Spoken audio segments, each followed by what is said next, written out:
When police discovered a long-lost videotape, it revealed a chilling truth, a man's final moments before disappearing into the woods. His whispered warning, "It's not safe, it's not just the mill." 1987, Deadwood Line. A small town with a dark secret, one that would haunt its people for years to come. But the question remains, what happened to the missing and what dark force still lurks in the woods? If you could visit Deadwood Line, would you dare to stay the night, knowing the horrors that might still be lurking there, or would you run in fear? Subscribe to Same's Scary Stories for more true tales that will leave you questioning what's real and what's not. The small town of Deadwood Line, nestled in the dense forests of the American Midwest, has always been quiet, perhaps too quiet. It was the kind of place where nothing much seemed to happen, where people lived simple, unremarkable lives.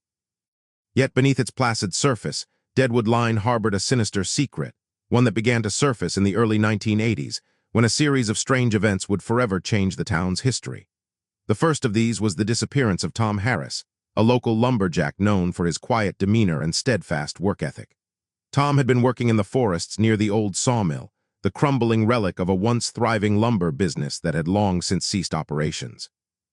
The mill itself stood on the outskirts of town, its rusted machinery and broken windows serving as an ominous reminder of the past. It had been abandoned for years, but that didn't stop Tom from frequenting the area, using it as a base to store his tools and take breaks while working in the forest. On a cold morning in November 1982, Tom was last seen by his coworkers, making his way towards the mill to gather some of his equipment. It was the last time anyone would see him. By noon, his truck was found parked near the mill, the engine still running, the door ajar. But there was no sign of Tom. His boots, thick with mud from the forest floor, were found near the truck with faint, erratic footprints leading into the trees.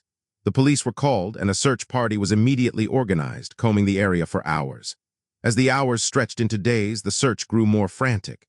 Despite the exhaustive efforts of volunteers and law enforcement, there was no sign of Tom Harris.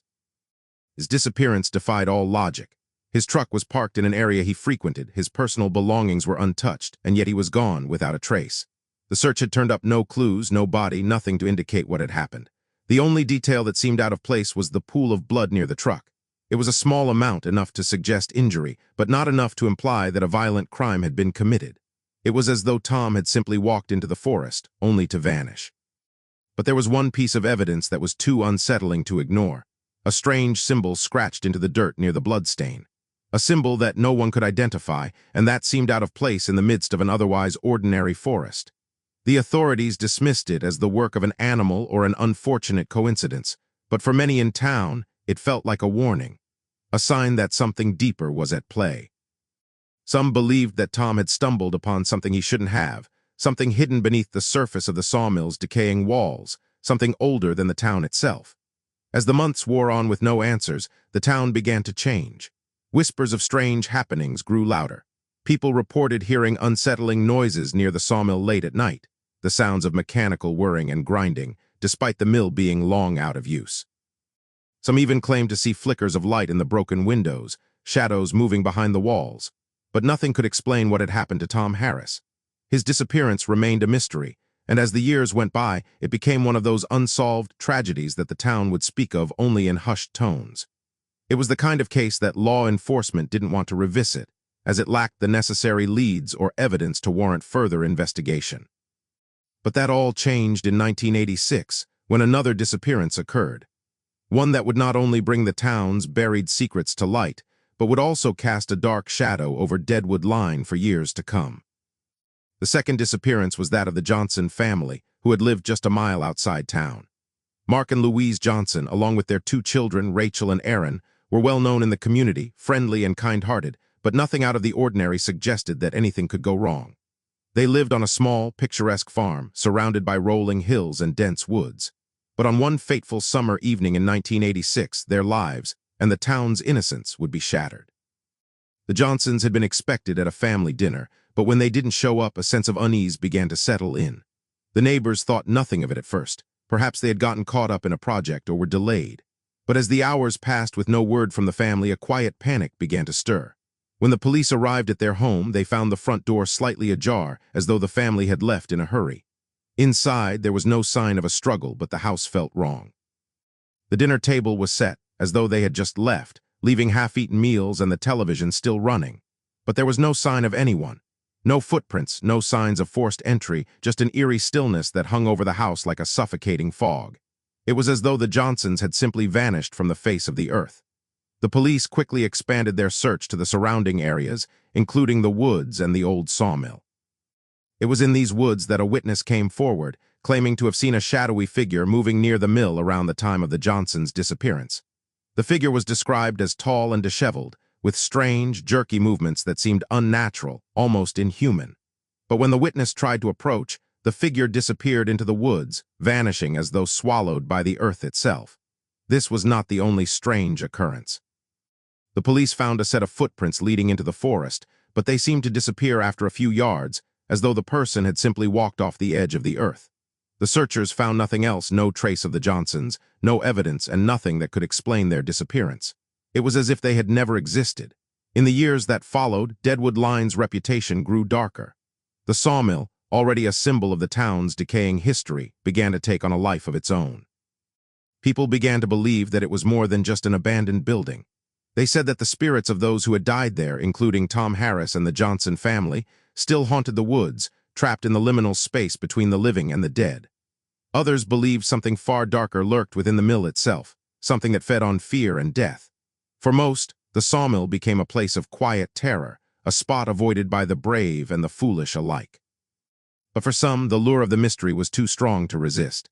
And so, the story of Deadwood Line continued, buried beneath the weight of its own dark history, waiting for the day when its secrets would finally come to light. For most, the sawmill became a place of quiet terror, a spot avoided by the brave and the foolish alike. But for some, the lure of the mystery was too strong to resist. So the story of Deadwood Line continued, buried beneath the weight of its own dark history, waiting for the day when its secrets would finally come to light. In 1986, that day came. Another disappearance shook the town, and this time it involved an entire family. The Johnson family, who lived just a mile outside of town, had always been a picture of small-town bliss. Mark Johnson, a local mechanic, and his wife, Louise, were well-liked in the community, known for their generosity and warmth.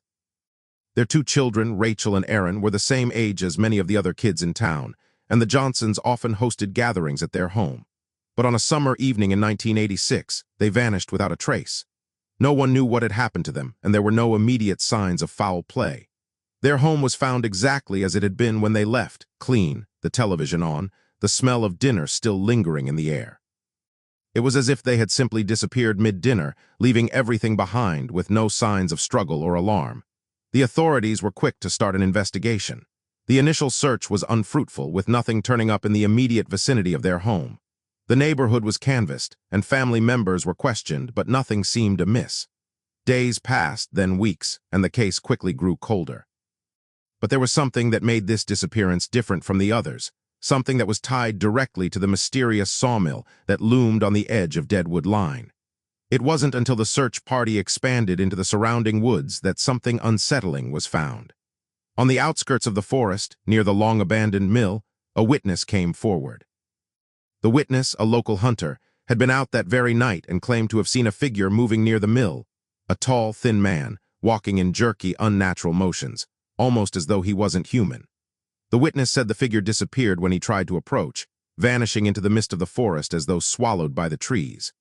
This sighting, vague and terrifying as it was, seemed to be just another strange occurrence in a long line of them tied to the sawmill. But it was the next detail that truly shook the investigation to its core. When the police began to search the area around the mill, they discovered a set of footprints leading into the woods. They were fresh, muddy, and seemed to lead directly to the mill. But as the officers followed the trail, they were led to a dead end. The footprints simply vanished.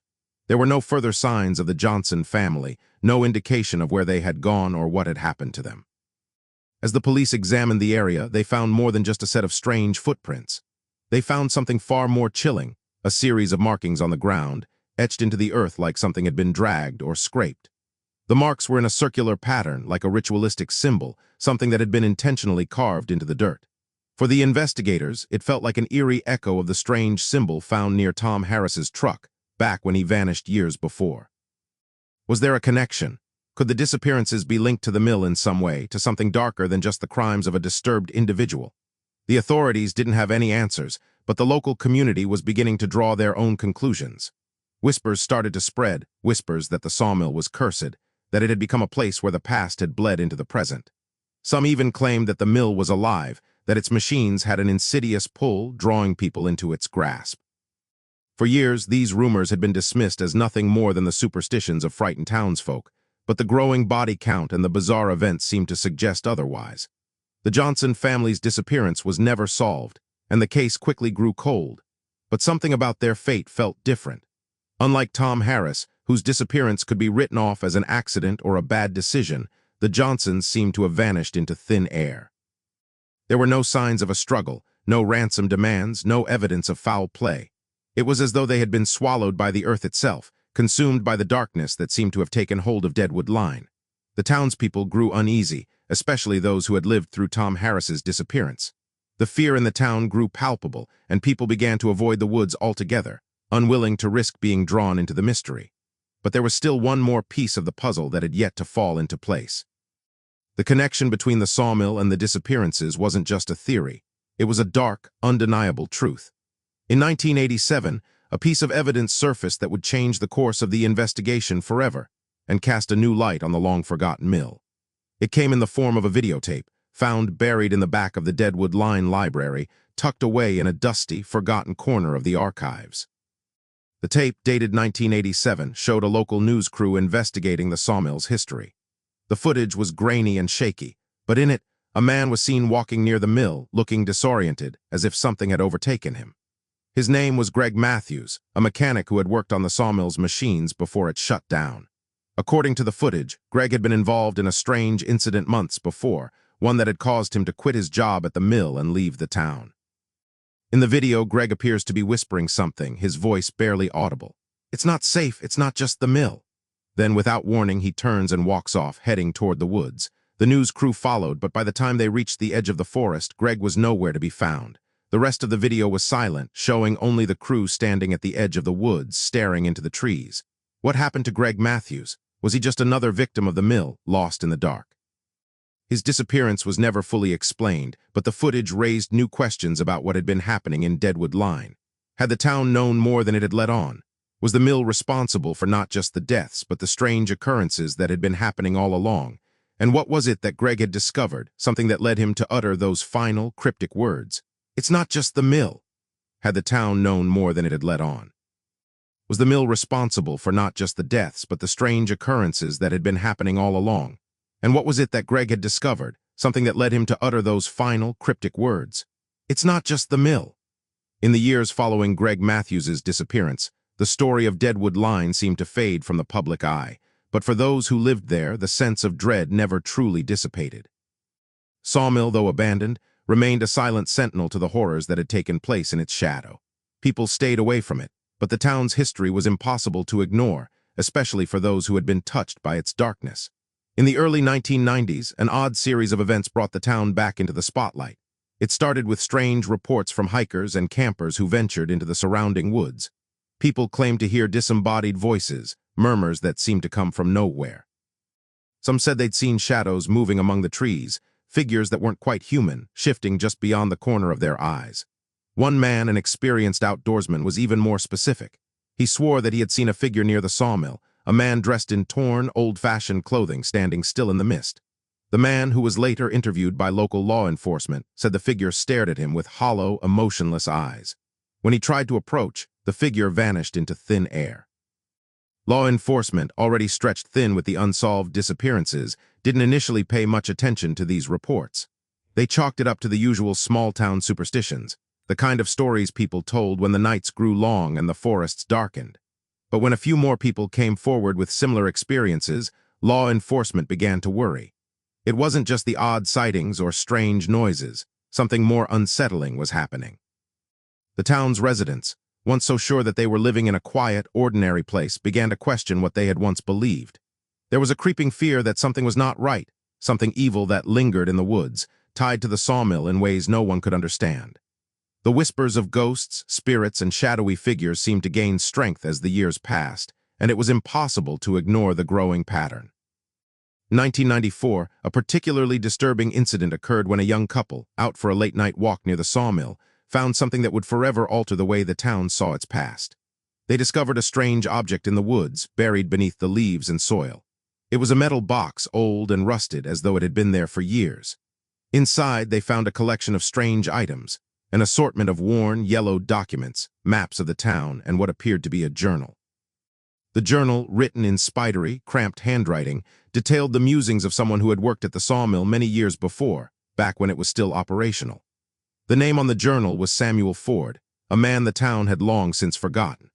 Ford had worked at the mill during its earliest days, but after an accident that had left him badly scarred, he had vanished without a trace. The journal was filled with disturbing entries, ramblings about voices that spoke to him from the woods, visions of a dark figure that lurked near the mill, and cryptic references to things that were hidden beneath the ground. The last entry was dated just days before Ford's disappearance in 1928. It read, "They told me to leave, but I cannot. It calls to me, the machine, the mill, it's hungry." This discovery sent shockwaves through the community, as the journal seemed to suggest that something far older than the disappearances of the 1980s and 1990s was at work, something that had been lurking in Deadwood Line for decades, even longer. The idea that Samuel Ford, the man who had mysteriously disappeared after the accident, had been connected to something supernatural was not just a theory anymore. The more the journal was studied, the more eerie parallels were drawn between Ford's writings and the events that had happened since his death. His obsession with the sawmill and its dark hunger mirrored the strange events that had plagued the town for years. The journal painted a chilling picture. Samuel Ford had become obsessed with the idea that the mill was alive, that it had a power all its own. But what exactly had driven him to such madness?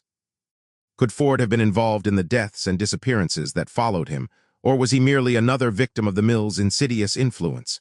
It wasn't long before researchers began to look into the history of the sawmill, trying to uncover any forgotten truths about its origins. What they discovered was unsettling.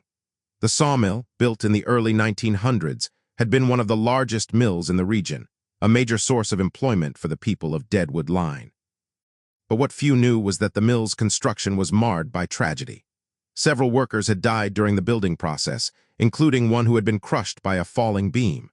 There were also rumors of strange occurrences even during the mill's heyday, tales of workers hearing odd noises at night, of figures moving through the shadows of the building long after the lights had gone out.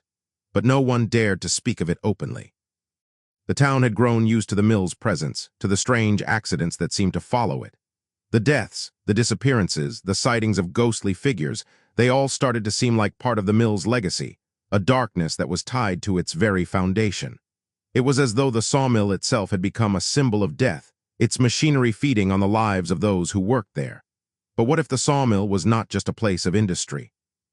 What if it was a vessel for something far more sinister, something that had been there since the beginning? The more investigators dug, the more they uncovered about the town's eerie history. They learned that many of the original workers at the mill had come from troubled backgrounds, including some with criminal records. Some of them had vanished without a trace, their disappearances never investigated thoroughly.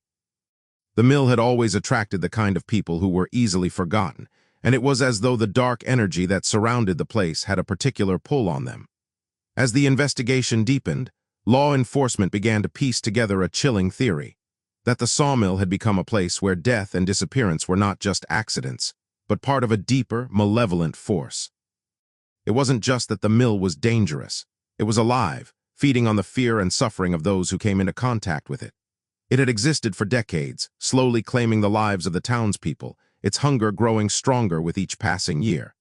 And as the mystery of the sawmill began to unravel, it became clear that the answers were buried deep within its walls, hidden away by those who had long since disappeared, consumed by the very thing they had built. It had existed for decades, slowly claiming the lives of the townspeople, its hunger growing stronger with each passing year. And as the mystery of the sawmill began to unravel, it became clear that the answers were buried deep within its walls, hidden away by those who had long since disappeared, consumed by the very thing they had built. But the town of Deadwood Line would not be content to leave its past in the shadows. The disappearance of the Johnson family in 1986 had left a deep scar, and now, with the journal of Samuel Ford revealing such disturbing secrets, the community could no longer ignore the darkness that had plagued them for decades. In 1997, a group of amateur paranormal investigators, drawn to the town by the growing legend of the sawmill, decided to explore the mill themselves. Their presence was met with both curiosity and skepticism from the locals. Most townspeople, already unsettled by the stories surrounding the mill, chose to stay away, while others warned the investigators to turn back before it was too late. But for those who had lived through the strange events of Deadwood Line, it was too late for warnings. The investigators set up camp just outside the sawmill, determined to capture evidence of the strange phenomena that had plagued the town for so long. They arrived at night, armed with cameras, audio equipment, and infrared sensors, hoping to record the inexplicable sounds and sightings that had become common knowledge in Deadwood Line. As the night fell, the temperature around the mill dropped dramatically, sending shivers down their spines. The wind howled through the trees, but there was something wrong about it. It was as if the forest itself was alive, watching them. The investigators reported feeling an intense, oppressive presence as they ventured closer to the mill. Their equipment, which had been working perfectly throughout the day, began to malfunction. Cameras flickered and shut off without warning, while the audio recorders picked up strange, guttural sounds that could not be explained by the wind or wildlife. Some members of the group reported hearing footsteps behind them, though when they turned around, no one was there. A sense of dread crept over them, and soon they began to experience what could only be described as hallucinations, fleeting glimpses of figures moving in the darkness, shadows that shifted unnaturally, and faces appearing in the fog. But it was one particular incident that would seal the fate of the investigation. As the group moved closer to the main structure of the mill, they reported seeing a figure standing in the doorway, a tall man clothed in a tattered work uniform, his face obscured by the shadows. The figure appeared motionless at first, but as they approached, it slowly turned to face them, revealing a pair of hollow, empty eyes. The investigators froze, their breath catching in their throats. They tried to speak, to move, but it was as though their bodies were paralyzed, unwilling to obey their commands. The figure did not speak. It simply stared, its gaze unwavering. Then, just as suddenly as it had appeared, the figure vanished. The investigators rushed to the spot where they had seen the man, but there was no trace of him, no footprints, no sign of any movement. It was as if he had never been there at all. The incident left the investigators shaken, but it wasn't until they reviewed the footage later that they realized something even more terrifying. In the background of one of the recordings, just before the figure appeared in the doorway, they captured a fleeting image of a man's face. His features were contorted in agony, and his eyes were wide with terror. The face was gone in an instant, replaced by the darkness of the mill. It was enough to convince the investigators that something far beyond their understanding was at work in Deadwood Line. But even they couldn't explain what they had experienced that night. Back in town, the investigators shared their findings with the local police, who, after a brief review, dismissed the evidence as being inconclusive. However, the town was now divided.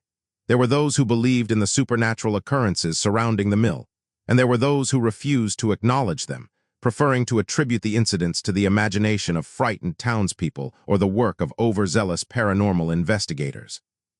But for those who had lived through the unexplained disappearances, and those who had heard the rumors, there was no denying the truth. The mill was cursed, and the town's dark past was not something that could be easily buried. As the years passed, more and more people began to experience strange encounters near the sawmill. The stories of ghostly apparitions and mysterious figures continued to circulate, but the town's fear was slowly being replaced by a grim acceptance. Deadwood Line had become a place where the past never truly left, where the spirits of the lost were tied to the land, unable to move on. But even as the town tried to come to terms with its haunted history, the mill's curse was not done claiming victims. In 2005, another disappearance shook the town to its core. This time, it was Luke Daniels, a college student who had come to Deadwood Line to study the local history for a research project. Luke had been fascinated by the town's legends and had heard the stories of the mill's dark past. He was determined to uncover the truth, to separate fact from fiction. But his investigation would be his last. Luke was last seen near the sawmill, his camera in hand and his notebook filled with notes about his findings. When his body was found 2 weeks later, it was clear that something had gone horribly wrong. His body was discovered deep in the woods, miles from where he had last been seen. He had died from what appeared to be blunt force trauma, but there were no signs of a struggle. His clothing was pristine and his possessions were untouched. His camera, however, had captured something strange. In the last frame of the footage, Luke was seen walking along a trail near the mill. The camera, which had been set to film automatically, continued to record after he disappeared from view. The final image on the tape showed a figure, a tall, thin man in tattered clothing, standing in the mist. The figure was not moving, but its presence was undeniable. In the background, a low, guttural sound could be heard, as though something was waiting in the dark. Luke Daniels' death was ruled an accident, but the unsettling footage left everyone questioning whether there was more to his disappearance than met the eye. Had he uncovered something he shouldn't have? Had the mill claimed another victim? Or was there something even darker at play, something that even death could not escape? The curse of Deadwood Line, it seemed, was not just a local legend. It was a reality that was impossible to deny. The curse of Deadwood Line, it seemed, was not just a local legend. It was a reality that was impossible to deny. But with Luke Daniels' death, the true horror of the sawmill's influence began to settle heavily over the town, and a chilling realization emerged. The darkness surrounding the mill was not just a matter of forgotten history or strange coincidences. It was an active, malevolent force that seemed to target anyone who sought to uncover the truth. The authorities had long since ceased any meaningful investigations into the disappearances and strange occurrences surrounding the mill. The town's police had grown weary, dismissing each new piece of evidence as a mere figment of imagination or the result of fear-driven hysteria. But for those who lived through the events, and for the families of the victims, there was no question about what was happening in Deadwood Line. Something was wrong, something ancient and unnatural, and it had taken root in the town's very heart. As the years passed, the terror surrounding the sawmill seemed to only grow. It was in 2007, nearly 2 decades after the disappearance of the Johnson family, that another haunting discovery would send shockwaves through the community. A group of local teenagers, eager to push the limits of their courage and prove their bravery, decided to spend the night near the mill. The challenge was simple: to stay for just one night and leave before dawn, claiming they had survived the horrors that others had failed to endure. At first, it seemed like a harmless dare, the kind of stunt young people often dared each other to complete. But by the following morning, it became clear that the group had underestimated the evil that haunted the mill. When the police arrived at the site in response to a frantic call from one of the teens, they found the group in a state of sheer terror. 2 of the teens were missing, their bodies never found, while the others were left traumatized, unable to speak coherently about what had happened. The survivors described seeing strange, shadowy figures that moved around them in the dark, whispers that filled their ears, and an overwhelming feeling of suffocating dread. One of the teens, in a broken voice, mentioned something chilling. "It's not just the mill, it's the forest, it's all of it." That cryptic statement, though vague, caused a stir among the local authorities, who could no longer ignore the possibility that there was more at play than just a haunted building. After this incident, several members of the town began to wonder if the strange happenings in Deadwood Line could be connected to something far larger, something embedded in the land itself. As the investigation continued, a local historian named Sarah Matthews, who had grown up in Deadwood Line and had heard the legends from an early age, came forward with a chilling revelation. According to her research, the town had been built on the site of a much older settlement, one that had been abandoned under mysterious circumstances long before the sawmill had been constructed. The first settlers of Deadwood Line had vanished without a trace in the late 1800s, their homes left behind, their belongings still inside. Rumors spread that the town's original founders had made a deal with something in the woods, a pact that involved sacrificing something of great value in exchange for prosperity. But that prosperity had come at a price. The spirits of the vanished settlers were said to haunt the land, trapped between the living and the dead, forever bound to the place where they had died. Sarah Matthews's research suggested that the sawmill might have been built atop a site of ancient burial grounds, disturbing the restless spirits of the early settlers. Over the years, the mill's construction and subsequent operation may have disturbed these spirits even further, setting in motion a chain of violent events that no one could explain.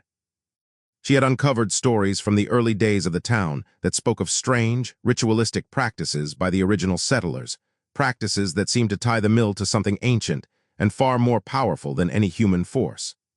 These revelations sent a shiver through the community, as they pointed to a truth too terrifying to ignore. The evil that had taken hold of Deadwood Line was not just the product of one man's madness or a cursed building. It was something far older, something that had been buried for centuries, waiting to be awakened. It was a force that had been feeding off the fear and pain of the town's inhabitants for generations, growing stronger with each passing year. And it was not going to stop. As the town grappled with this terrifying new knowledge, an even more disturbing discovery was made. A series of long-forgotten police records from the early 1900s, recently uncovered in the basement of the local police department, revealed details about several unsolved disappearances that had occurred in Deadwood Line in the years leading up to the construction of the sawmill. The records showed that numerous townspeople had gone missing, often after strange and unexplained events.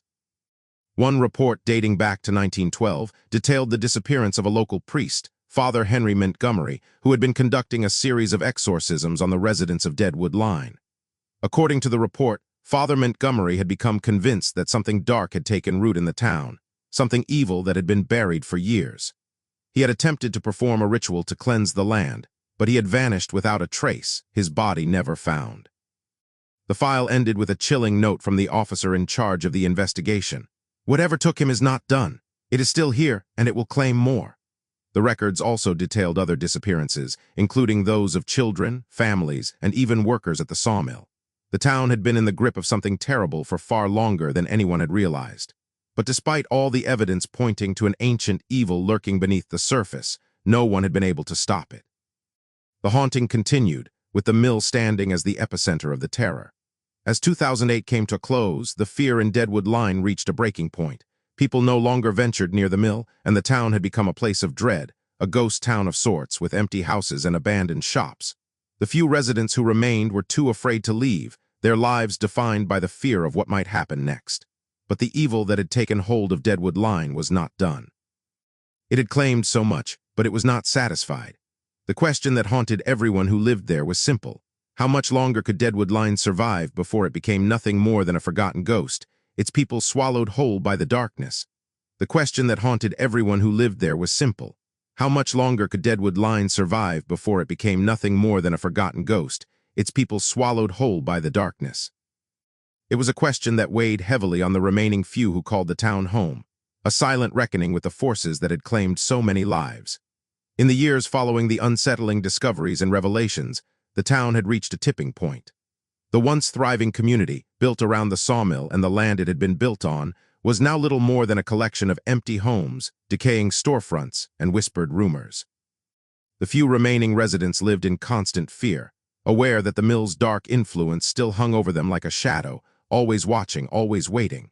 But even as the town's population dwindled, one last attempt at uncovering the truth would come, an investigation that would shed light on the mill's deepest, most horrifying secret. In the spring of 2011, an investigative journalist named Alina West arrived in Deadwood Line. Alina had heard the stories from the few remaining townspeople, and her curiosity was piqued. As a reporter with a reputation for uncovering the most difficult and terrifying stories, Alina was drawn to the mystery that had been so long buried. She had read through the police records, interviewed local historians, and researched the strange happenings that had plagued Deadwood Line. But even her extensive preparation could not have prepared her for the terror she would encounter. Alina was determined to get to the truth, not just of the mill, but of the entire town's dark history. Armed with a camera, voice recorder, and an unwavering desire to get to the bottom of the mystery, she set out to visit the sawmill alone. No one from the town would accompany her. They had all long ago learned that the mill was not a place for the living. But Alina was resolute. She wasn't afraid of ghost stories, and she wasn't about to let fear dictate her actions. She arrived at the sawmill just before sunset, the chill of the evening air settling in around her. The mill, even in daylight, looked like something from a nightmare. Its broken windows, rusted machinery, and rotting wood gave off a sense of abandonment and decay that felt almost tangible. As she approached the main structure, she could feel the weight of the place bearing down on her. Every instinct told her to turn back, but she pressed on, her camera in hand. The moment Alina stepped inside the mill, she felt an immediate change in the atmosphere. It wasn't just the silence or the cold, damp air that seemed to hang in the air like smoke. It was something else, something that seemed to wrap around her, pulling her deeper into the darkness of the building. As she made her way through the decrepit halls, the sound of her footsteps echoed unnervingly, as though the mill itself was listening to her, waiting for her next move. Every shadow seemed to twist unnaturally. Every creak of the wood and rust of the machinery seemed to grow louder, more insistent. She could feel eyes on her, though she knew no one was there. The deeper she went into the mill, the more she felt a strange presence, as though something was watching, something ancient and hungry, waiting for the right moment to strike. It wasn't until she reached the heart of the mill, near the old, disused saw blades, that things began to unravel. Her camera, which had been working perfectly until then, began to malfunction.